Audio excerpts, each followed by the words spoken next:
welcome to Dental Brain Crops. I'm your host, Chelsea Myers. It is absolutely beautiful outside lately in the Midwest, and the change of weather and beginning of the changes in the colors has me thinking.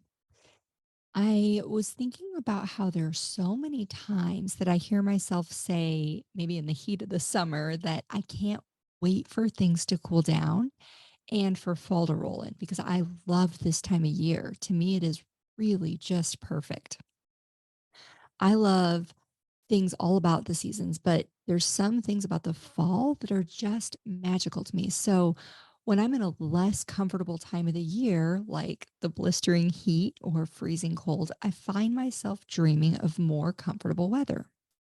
And since I can't control the weather, I do other things during those times to create comfort, like go swimming or wear layers in the winter. In other words, I create the comfort for myself, which is only possible because I acknowledge that I'm experiencing discomfort. If I chose not to acknowledge it or elected not to deal with it, I wouldn't have the option to increase my comfort. Another example is when we're listening to music. I think we all agree that some music can spark thoughts and memories that make us feel things. And other music triggers thoughts about how much we dislike that type of music or how much we love a certain song. We connect with music with a variety of emotions, and most of us are pretty quick to change the song if we don't like the thought feeling connection that we have with it. As humans, we're wired to think and feel things. It's what we do all day, every day. And the truth is that we're in complete control of what we choose to think about and, in turn, how we choose to feel, which is why it is so important that we're aware of what we're thinking. And to know what we're thinking, we have to consciously look at our thoughts. So I do this in two ways. First, I write every day. It doesn't take long, sometimes just a couple of minutes, but I make sure to get everything out on paper. Why? Because when thoughts are circulating in my brain, I'm not able to look at them objectively and organize them in a way that has utility in my life.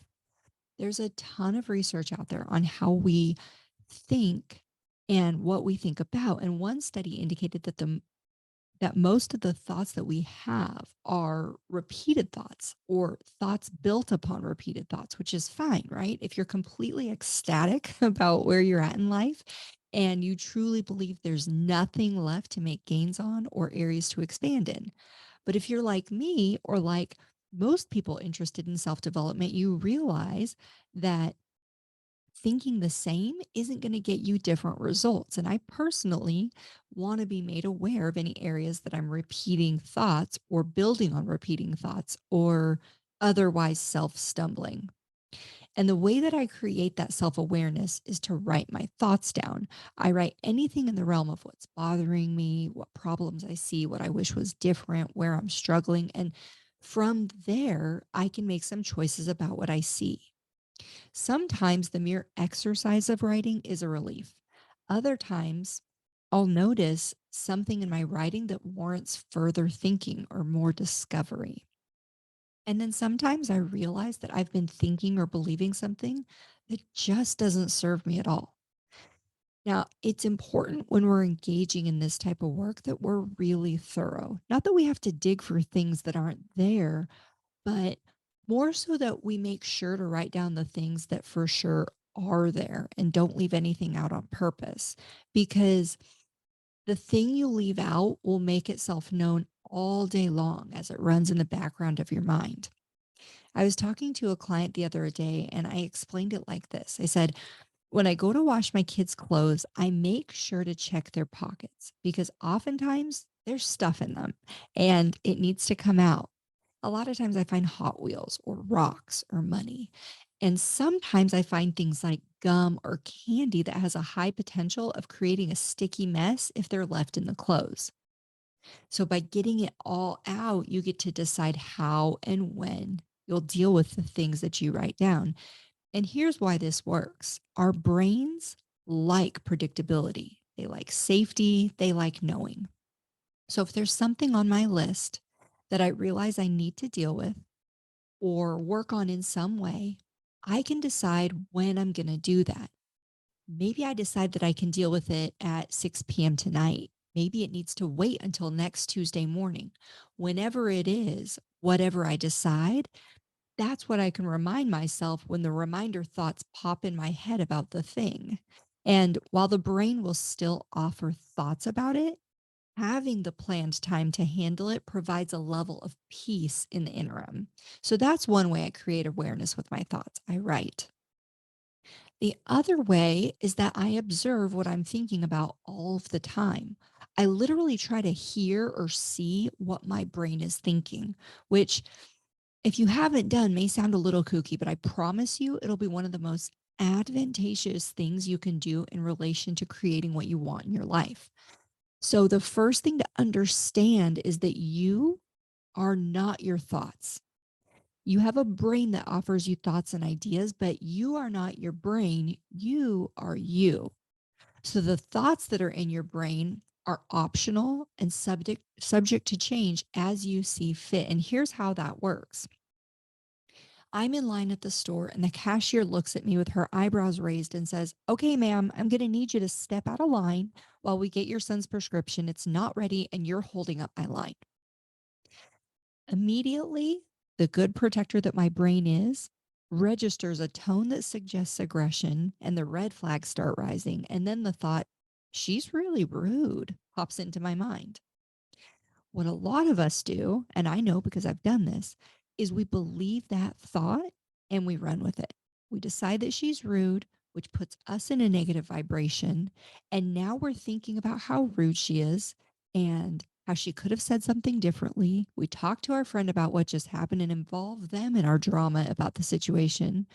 We decide what she should have said and how she should have done it, and the list goes on because we believed the thought that our brain offered about something the cashier said. So, what's the other option? The other option is to hear her words. That part was mostly inescapable. And hear the thought that was offered by my brain that she's rude, and just take a brief pause to wonder what else I could think. What else might be true? What would create a better feeling or mood in this situation for me? In other words, I could change the song. Because in truth, nobody benefits from a conclusion that leads to rumination and judgment, gossip, frustration, those types of things, right? So that's what I did. I changed the song to "somehow this is in my favor." And I thought on that for a minute. And I wondered, if this was in my favor, how could that be true? Some of the ideas I had were, maybe my son needed a few extra minutes in the car with me. Or maybe the person behind us in line was in incredible pain. And by moving, I helped it make possible for him or her to get the relief sooner. Who knows? But I can tell you this for sure. The thought I selected on purpose, that somehow this was in my favor, felt a lot better than choosing "she's rude." And it put me in a much better state of mind than some of the alternatives. So, when we choose to really look at what we're thinking, when we look at our thoughts, we consider how they're impacting us. We make choices about when to solve problems that are weighing on us, and we dismiss useless ideas. When we do this type of work, we're utilizing our most powerful possession, our mind, in ways that optimize our ability to function, contribute, and perform. We prepare the space in our mind for expansion, and we cleanse ourselves of the clutter.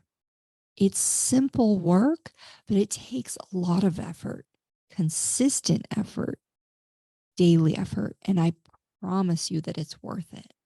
Try it. I appreciate you joining me for today's episode. Be sure to rate, review, and subscribe to the show, and visit dentallife.coach for access to additional coaching tools, as well as more episodes to help you create the dental life you truly desire.